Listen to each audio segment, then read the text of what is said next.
Good evening, friends and neighbors. Or shall I say this afternoon? Welcome back to the Detroit Tigers franchise on MLB the Show. I'm your host, longtime listener. Be sure to drop a like, hit the subscribe button, and comment below.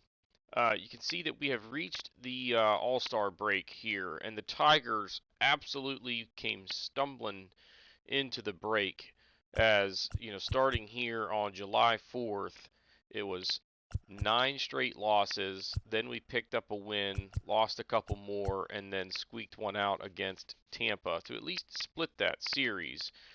But it was not a good stretch there with 3 straight losses against the Rangers, then to get swept by the White Sox at home, and then we got swept by the Indians. So we're 50 and 47, and we're 2 games back in the division, but the team is just not playing well right now. So this episode is going to be a mid-season recap. We're going to start with standings around the league. The Blue Jays are 60 and 38, 4.5 games up in the American League East.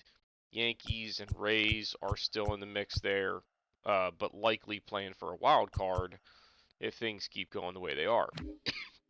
In the Central, it's anybody's race here among these top 3 because nobody is playing tremendous baseball here.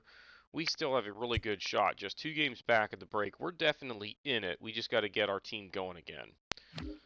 The Astros, 58 and 38, are 6.5 up in the West. And the A's have the worst record in the American League at 32 and 66. And then you see there the wild card is Yankees and Rays, and then the Mariners are 1.5 back. We're 3.5 back in that race, and then you've got a couple of teams 5 back. So still a bunch of teams that are in the hunt at the All-Star break. In the National League East, the Mets a half game up over the Braves, and then the Marlins 7.5 back, but they're 2 games over 500. So that should have them in the playoff picture. The Nationals 31 and 68. Yuck. The Brewers absolutely running away with the Central, 16 games ahead at the break, and the Pirates are 32 back. Ouch. And then the Padres are actually a game up on the Dodgers, and then it's really not that close after that, but the Giants are also 3 games above 500. So when we go and look at the wild card, the Braves and Dodgers are well out in front there, but still in second place in their respective divisions. Then you've got the Giants and Marlins, the closest two, at 6.5 and 7 games back. They're not done, but it's going to take a lot of work for them to get back in it. Now, let's then go ahead and look at our team statistics. And this is going to be a little bit painful, perhaps to say the least. If we sort by OPS, the best on the team is Eric Haas, and he's been injured. And, he hasn't been getting a ton of at-bats. He's only got 66 at-bats, but he is swinging the bat well. So, bottom line, when your best player offensively is injured, that certainly doesn't help. Spencer Torkelson having a pretty good season. He's hitting .276 with 14 home runs. So he's on pace for about 25 dingers. And in the neighborhood of 180 hits, which is a pretty good season. Miguel Cabrera is still swinging the bat well. .325, 3 home runs, and 114 at-bats. And we don't need a whole lot from him because he's not playing that much, but he's definitely performing for us. Jonathan VR is having a pretty good year. He's cooled off a little bit with the bat, but, the bottom line is a 778 OPS for a veteran third baseman that we really didn't know how much we were going to get out of anyway. I will take it. That's, far and away better than what we were getting from Candelario. So Anthony Benintendi is also swinging the bat pretty well and actually giving us a little bit more pop than we would have expected from him. 12 home runs at the break puts him on pace for a little over 20, and that might even be a career best for him. Yeah. Well, he hit 20 in 2017. So, anyway, not a bad year going for him. Javi Baez is doing okay. The power numbers are respectable, and he should approach 30 home runs again this season. Average is down a little bit, and the OPS at 760 is not quite as high as I would like it, but he still plays, premium infield position, so that's not bad. Akil Baddoo, the power has been okay, but the batting average is atrocious. He's drawing some walks, that's keeping his OPS up a little bit. But he needs to do a better job. He's batting leadoff for us against right-handed pitching, so I need him to get on base a little bit more than that. He's got 15 stolen bases, so that's not bad either. Austin Meadows, limited sample size, but he has not swung the bat well so far this season. Robbie Grossman, he's hitting 286, which isn't bad, but he has 0 home runs and 105 at bats, which is kind of pathetic. Jake Rogers is doing an admirable job. I don't expect a ton out of him. I'd like to see the on base come up a little bit, but he's hitting 274 with a little bit of power. That's fine. Harold Castro is doing just about exactly what we expect Harold Castro to do, which is hit right-handed pitching pretty darn well. He doesn't do a whole lot else very well, but he's a decent fielder and plays a whole lot of positions. And when Austin Meadows was hurt, he was getting a ton of playing time, and he did pretty well for us over that stretch.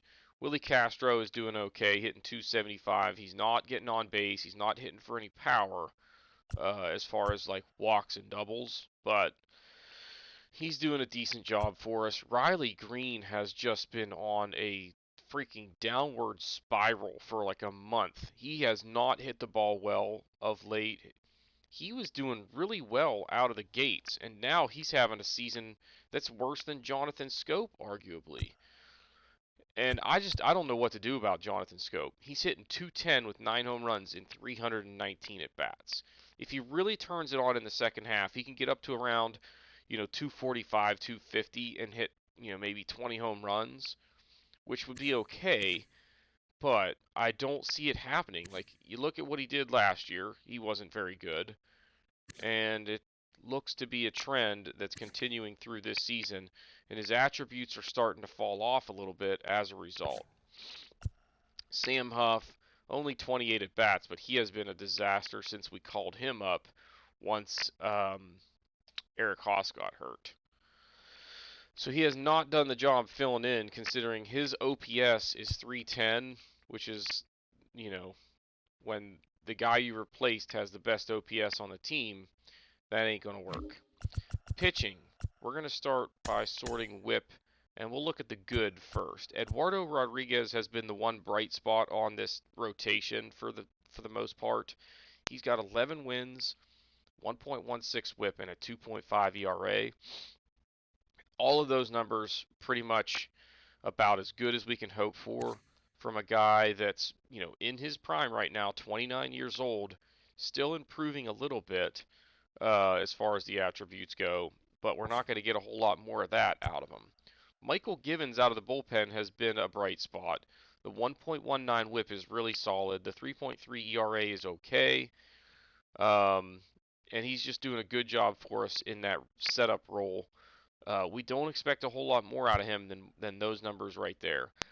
Casey Mize is just falling apart lately.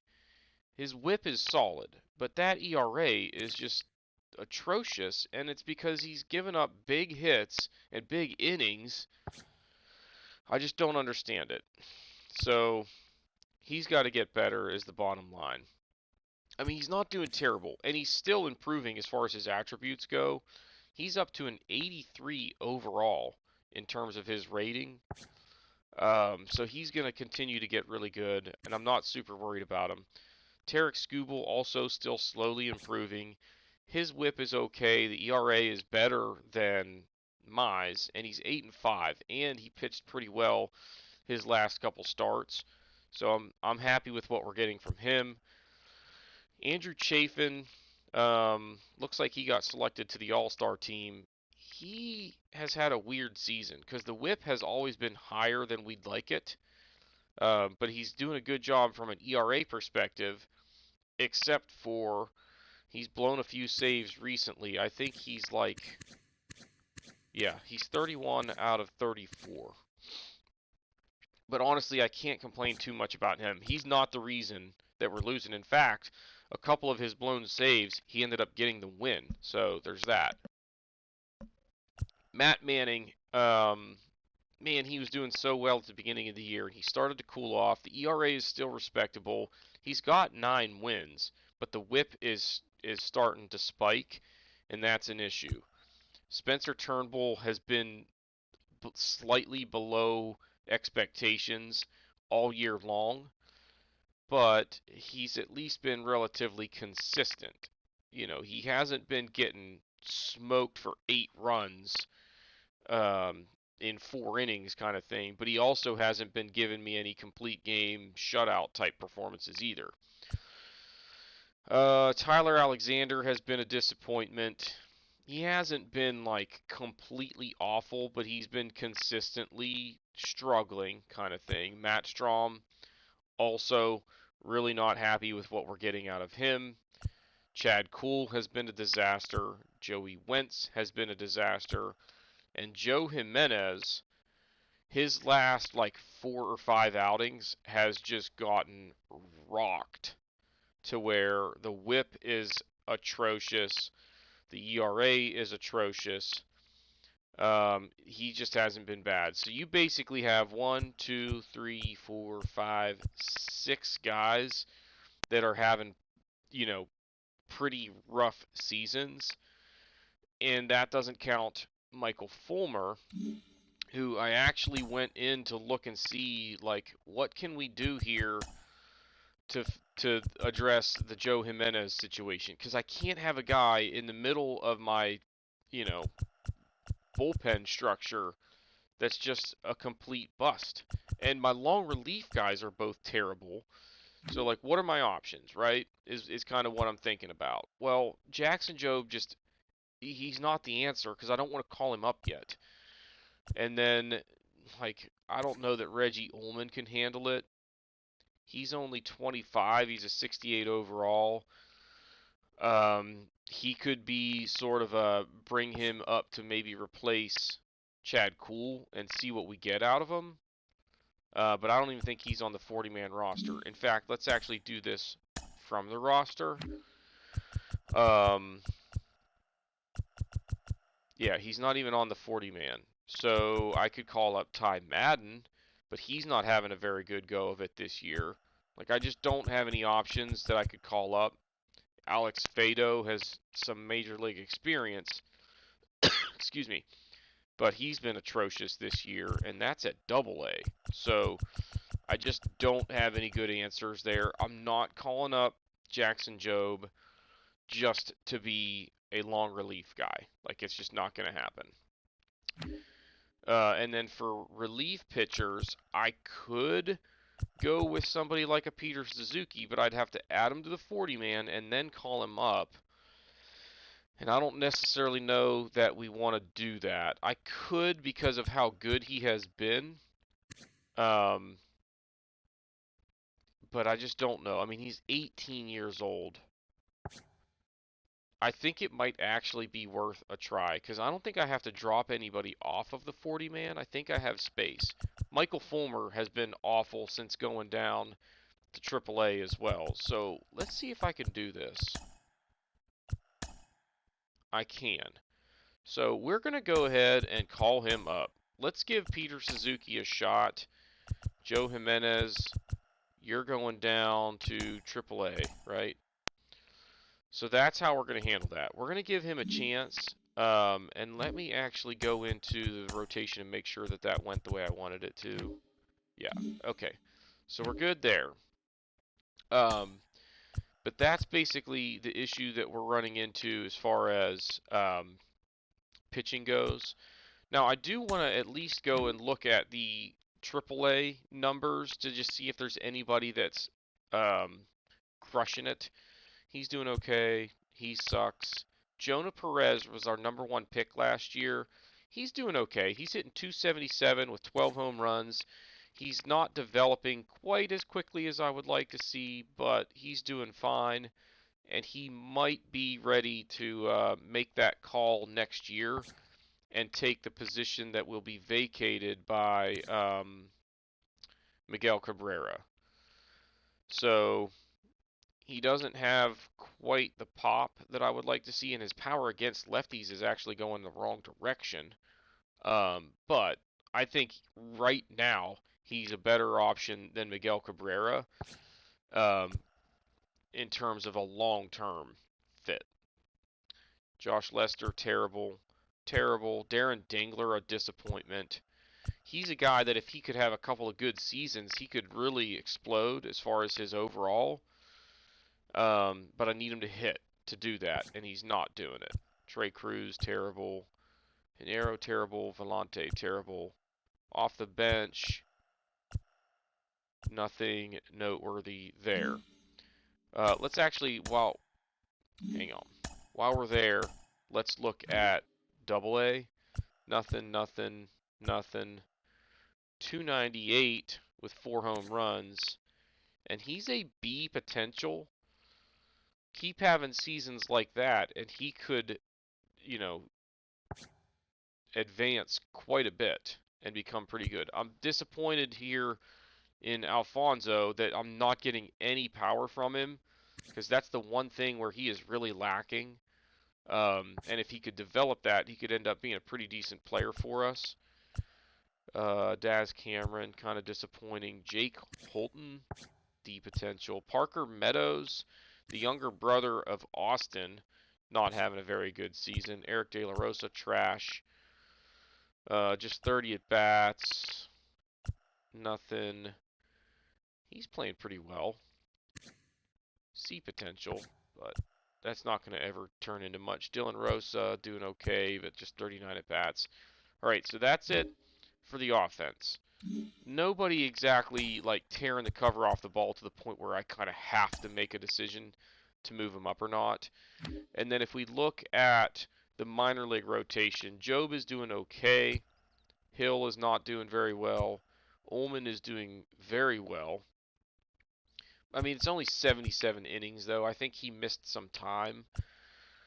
Ty Madden has been disappointing, which stinks because he's a prospect that if he could play well, he could develop and become, a starter for this team. But I need him to get up into the low 70s before I can even think about that. Fletcher Burkett has been okay for us. He's C potential. All right, so Ladwig, long relief, who really cares? Logan Shore. These guys are actually doing pretty good considering their role. I mean, he's got 102 innings of work, a 1.1 whip, and a 2.5 ERA. He's 30 and not on the 40-man roster, so whatever. Joe Jimenez was doing so well at AAA, and now he's going to have a chance to do that again. Jacob Barnes is doing well. Batista, that whip is trash. Michael Fulmer has been garbage, and we're going to switch those two. Brandon Webb, 1.24 whip, 3.3 RA. Those are okay. And he's got a potential. This is a guy that we've been getting loads and loads of trade offers for him because of how good he is. He's got the high potential. He's actually playing pretty well, and we're not using him at the major league level. But we almost surely will be next year. So keep an eye out for that.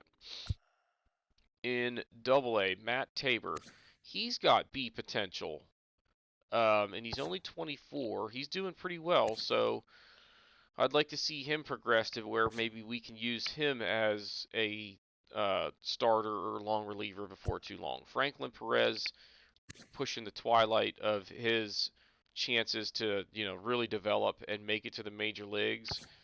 Alex Fayetto, we saw him earlier. Gilberto Maravil. He's actually pitching pretty well. He's a B potential, but he's 26. Not a whole lot I can do with that. Ooh, Alex Lang. He's pitching well. He's a long relief guy that maybe we could use. Because we used him last year, didn't we? Oh, he was terrible. But I wonder if we should go ahead and use him anyway. And send Chad Kuhl down. We'll take a look at that. Ojeda, Rushan, both doing pretty poorly. Funkhauser, McDonald, both doing poorly. Nothing special there. So the Ramone Merced is another one of my young closer prospects. He's actually pitching pretty well. He's a 70 overall, B potential, and he's only 20. So, and his whip is okay. The ERA is very good. Look out for him before long. Chris Ashton is absolutely dealing. Another young stud, 70 overall, A potential, and he's only 18. And he's just flat dealing at AAA. Like, should I? Or that was AA. No, Brandon Webb. Yeah, he's got that job locked down.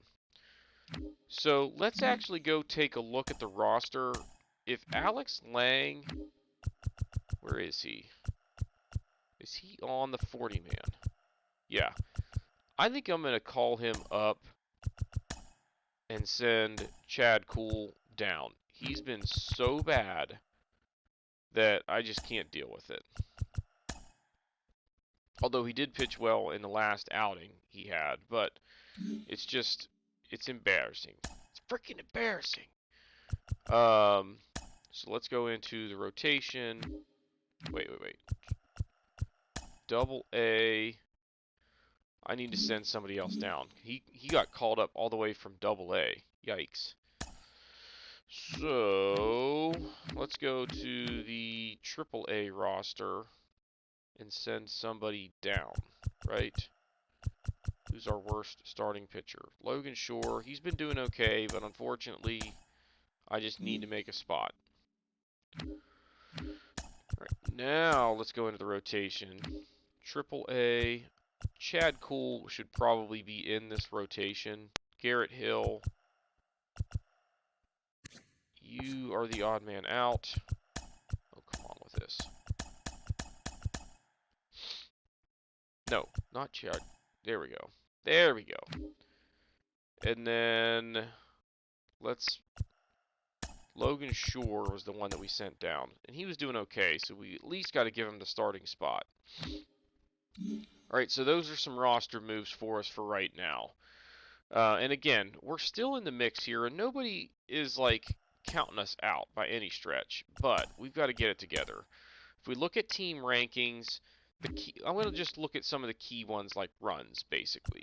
And right now, we're in the middle of the pack for runs scored. For home runs, where were we? Oh my gosh. 27th.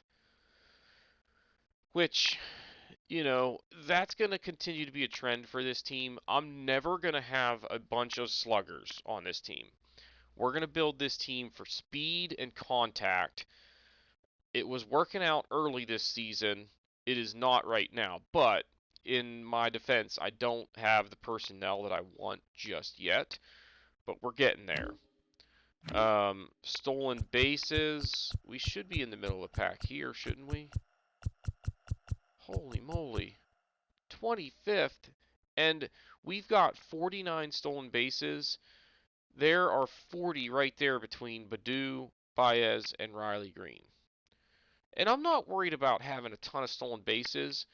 I like having 4 or 5 guys that are in the lineup on a regular basis that are a threat to run. And right now, we kind of have that. We haven't been stealing as many bases as I would like, but some of that is that nobody's getting on base.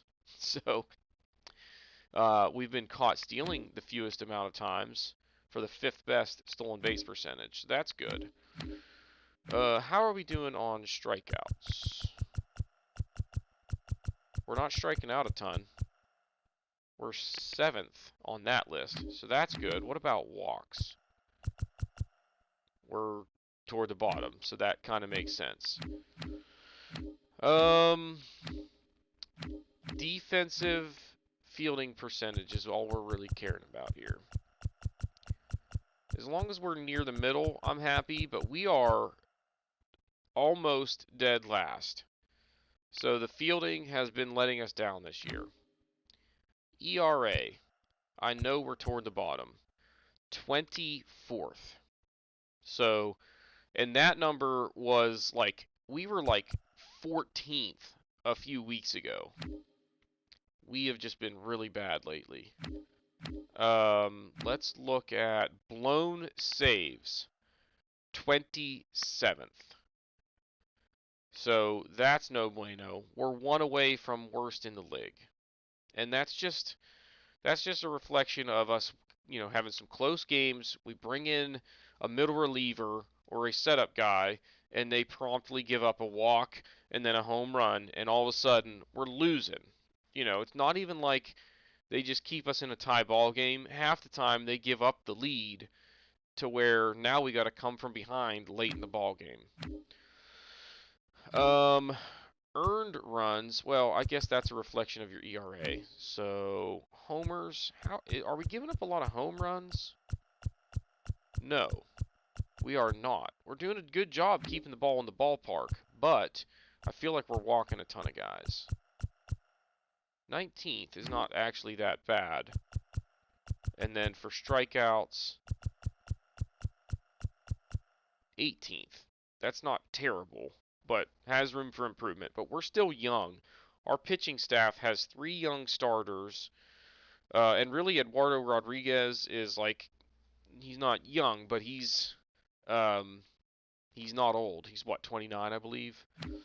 So, we've got pieces in place that are going to help us, but we're just not getting it done lately. So Arozarena still having an excellent season. He's hitting .348, but Hernandez is trying to chase him down for the batting title. Actually, let's look at hits. Nope, I don't have anybody up there. How about home runs? Correa in the lead with 26. There is Arozarena with 23. And he's also leading the league in RBI. So he's in the hunt for a Triple Crown, but he's got work to do. Teoscar Hernandez is also in the hunt. As you see him, and he was, a couple points behind Arozarena for the batting title. Miles Straw leading the league in runs. There's Javi Baez. Stolen bases. See, we have a couple of guys tied for 5th with Baду and Javi Baez. So, I don't need a bunch of guys stealing 50 bases. I would like to have a bunch of guys that can steal 20 to 25 on a regular basis. That's when you're dangerous. Who cares about walks? OBP is Arozarena. He's got to be a MVP contender. Look at this. Top 3 win getters are all Blue Jays. And then there's Eduardo Rodriguez. So I would think he's getting a lot of votes for the All-Star game, but we'll see. Loisaca with 37 saves. Zach Plesac, 2.1 ERA. There's Barrios. He's having a heck of a year. He's a 91 overall. And there's Rodriguez, 5th best ERA in the American League. And he's racking up a bunch of wins to go with it. He's also got a couple of shutouts. There you go. 6 shutouts for Barrios. Damn. McCullers way out in front for strikeouts. It's not even close. He's got 25 more than anybody else. That's ridiculous. Look at Shohei, 4th on the list. And Rodriguez, 7th on the list. So, he's having a good year. 142 innings pitched. Pretty solid. He's got the best whip in the league. But yet, somehow, he's not the highest WAR. I don't understand that. But whatever. Mike Trout, the best batting WAR. And again, like, he's only got 299 at bats. I just don't understand. How is his WAR higher than Arozarena? You know what I mean? 281, 17 homers. Maybe it's got to be position. But whatever. Who cares? Quick look at the National League. Juan Soto leading in the batting title. Also home runs. But he's 2nd in RBI behind Austin Riley. Let's look at Jake DeGrom, most wins. Pomeranz, 38 saves. Jake DeGrom, 1.41 ERA. Holy crap. Buehler has 4 shutouts. Tyler Mahle with 149 strikeouts. Buehler, 4 complete games. He's leading in innings pitched. Leading in whip, but not leading in WAR. And I assume it's because of how many wins he has. Where is he? He's got 10. Like, I just don't get it. But whatever. All right, pitching WAR, Jake DeGrom. Batting WAR, Juan Soto. So that's a look at all of the standings, rankings, league leaders, etc. Last thing that we're going to look at for the episode is awards and all-star voting. So Arozarena in line for the American League MVP. Manoah in line for the Cy Young. Rookie of the Year, Josh Jung. Hitting .373 with 7 dingers.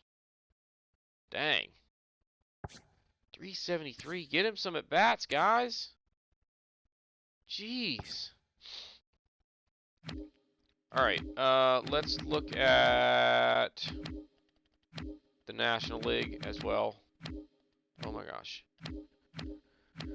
Juan Soto with Freddie Freeman right behind him, and then Cy Young, Jake DeGrom. Rookie of the Year, Jordan Lawler with the D-backs. 266, 9 home runs. Nobody else really making a strong push for it, so it looks like he's in good shape to potentially win that one.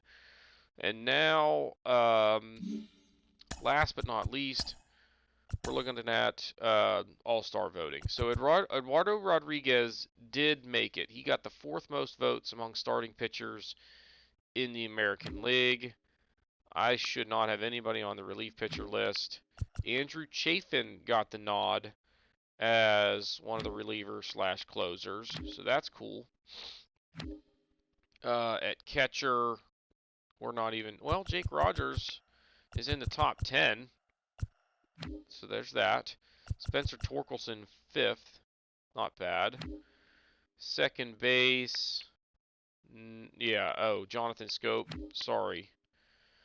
Third base. I kind of thought Jonathan VR would get some love here, but he's not. So, whatever. It's the power numbers. Shortstop, Javi Baez, 5th. He did not make it. Left field, Benintendi was 6th. Riley Green was in the mix here earlier this year and then just nosedived. Right field, I don't think we have anybody in the mix there either. So, let's just real quick look at National League, because why not? All the usual suspects, really, as far as starting pitchers. Chris Stratton having a good year for the Pirates. Gets it as the middle relief guy, and then they've got an arm of really good closers all getting the nod this year. And look at the numbers for Gallegos.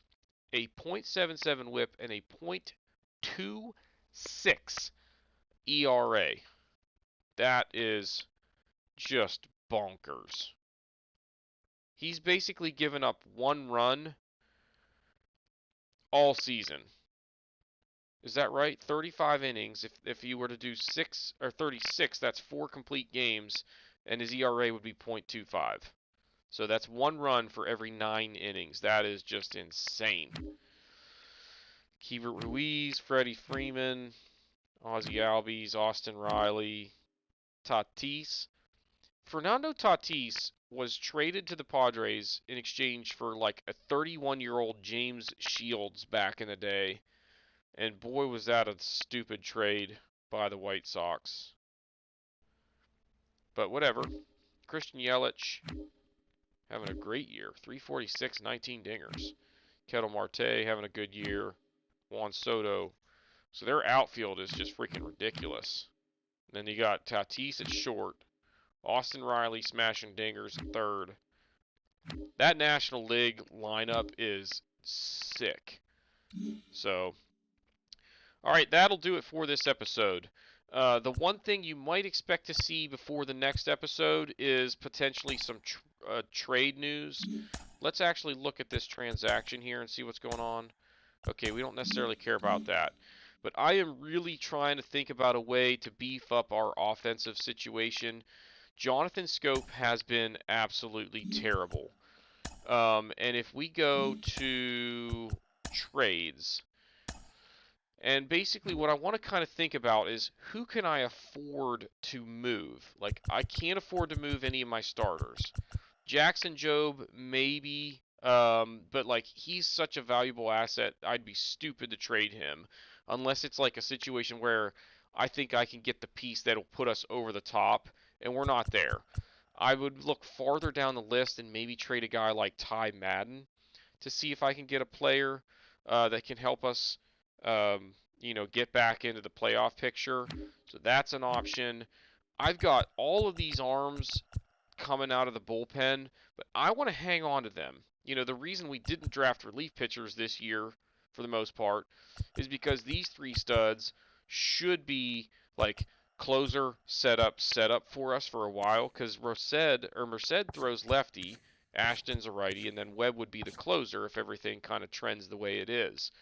So we've got Andrew Chaffin in a contract year. I need to decide what to do for closers next year, but what I think I might do is go get a free agent, maybe even just try and bring Andrew Chaffin back, and then these guys are now on the 40-man roster and in the mix to get spots in the Major League bullpen.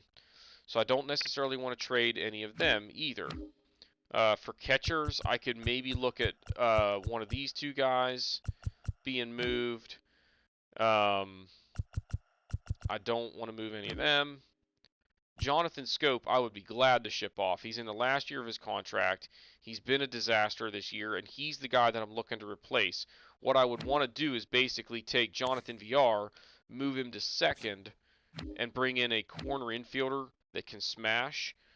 I just don't know what's out there, but that's kind of what I'm looking to do, is find somebody to play third base or second base, but that gives us a solid bat that we can insert in Jonathan Scope's place.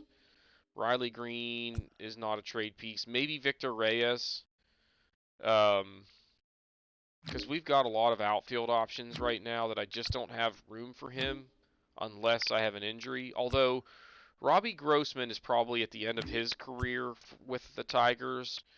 Victor Reyes would probably be the one that I would want to keep in the roster or on the roster next year. So maybe I look at trading Robbie Grossman because he's actually playing well this year, but he is, pretty much at max potential, hitting 286. That would definitely be a career high for him. He's not getting any power for me, but he's playing pretty well. But the bottom line is I'm going to try and explore some trade options and just see if we can go get somebody that will help us offensively. And then we just have to hope that our rotation gets it going again. If Peter Suzuki can come in and pitch well and Matt Strom can get it together, we should be okay. Because if these guys are struggling, it's not that big of a deal, because the reality is the reason they're in the game is because we're losing bad or winning big. So I don't need them to be great, but I need the rest of the five arms out of the bullpen to be solid. And right now we're not getting that from Matt Strom. We weren't getting it from this spot. So we just kind of have to hope that Peter Suzuki works out, making his rookie debut coming out of the All-Star break. But that'll do it for this episode. If you haven't done so already, please be sure to hit the like button, hit the subscribe button, comment below, and we'll see y'all next time.